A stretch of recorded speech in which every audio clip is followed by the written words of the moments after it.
Hi there, this is Hobby Robbie once again with currently, I guess, what's going to be my last Sonic review, unless they come out with a classic Knuckles figure from Sonic and Knuckles or Sonic 3, something like that. And it is the Sonic and Motobug from the original Sonic the Hedgehog Green Hill Zone.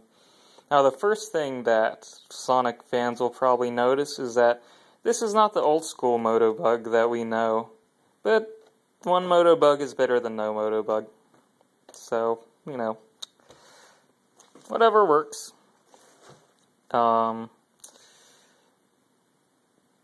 Let's see, packaging is the same. They've got this same capable of traveling at the speed of sound, talking about Dr. Eggman / Robotnik and all that.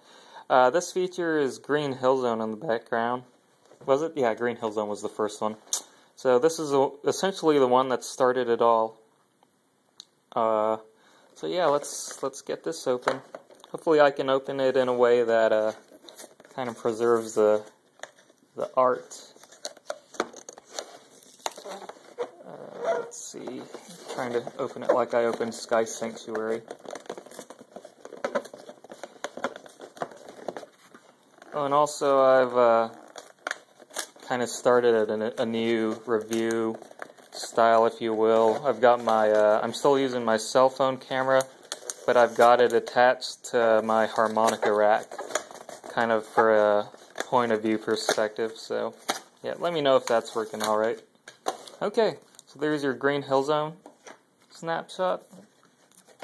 Here it is next to the chemical plant.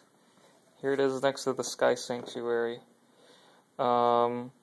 I don't know if I'll keep these forever, but for the time being, I find them pretty cool, so chances are I'll keep them.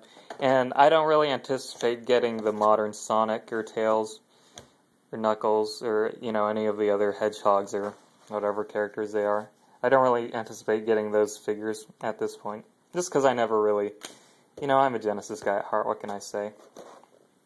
You know, if you think I should get them, let me know, and we'll see what happens. But, yeah. So, let's take this fellow out. I'm feeling around for that clear plastic that I've talked about in the past. Looks like this figure doesn't have it on him. Okay.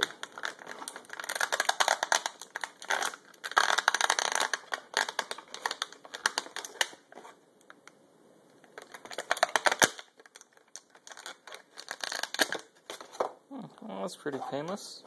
So there we have Sonic.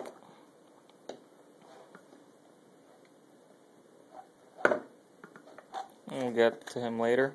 Again, these are removable, so you can keep them as, you know, little keepsakes if you want to get rid of the box. Because I know I don't like keeping all this plastic. Come on, Motobug.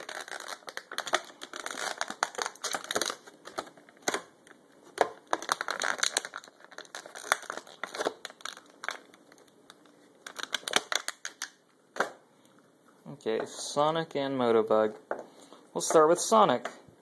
Now, I already have the 5-inch Sonic, and I can already like him. I can already tell I like this Sonic, the 5-inch, better. Granted, he's a 5-inch Sonic, so he's got a lot of things working for him. Now, taking him out of the equation, this looks like a pretty nice figure as well. The smile, the kind of smirk that Sonic has, is just as prominent. He's a lighter shade of blue, which, you know, I prefer the darker shade, but it still looks nice. I mean, it's not like it doesn't look like Sonic color-wise. So yeah, for a smaller figure, he's got a nice lot of detail. He's still got the little Sonic tail. Articulation-wise, let's see. Looks like his head rotates. Kind of awkwardly so. I felt like Tails' head feels more flexible. Maybe it's because I don't want to force this dude or don't want his head to fall off. But yeah, from the looks of it, his head should rotate. I could be wrong. He's got the hinge joint in his arms, so you can raise him. He's got the ball and socket joint. Oh, and by the way, if I'm referring to any of these joints incorrectly, please correct me, because, you know, it's been a while since I took those classes in school. But yeah, so you can move him up and down and forward and backwards. And the gloves rotate as well. So upper level's got a decent amount of posability. You know, maybe this head isn't supposed to move, or maybe I just got a sticky figure. But yeah, it's not. If the way it feels, it's not something I want to, you know, like snap out of place. He rotates at the hip. You can tell because you can see his tan stomach changing. Legs move forward and backwards. Sorry. Gotta make sure to get this all on camera.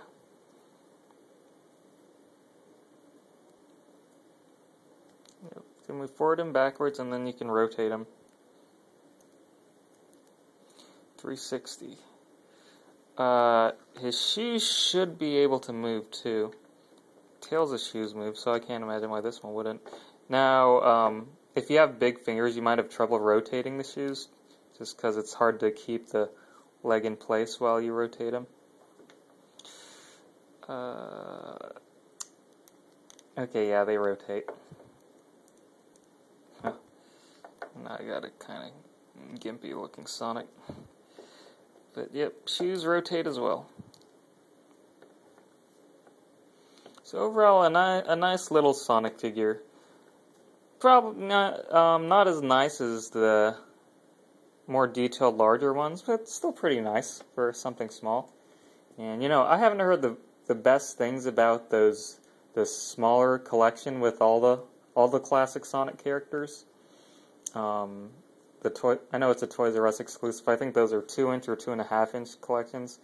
So those don't have posability, and this guy does. So I think he might be a better bet than that collection, unless you absolutely have to have all the figures like Amy Rose and the Knuckles, the classic Knuckles and everything. Sonic seems to stand alright on his own.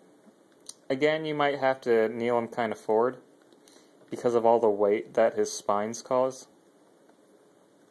And if you have him running, that shouldn't really be an issue. I mean, right now he's essentially balanced on his left foot.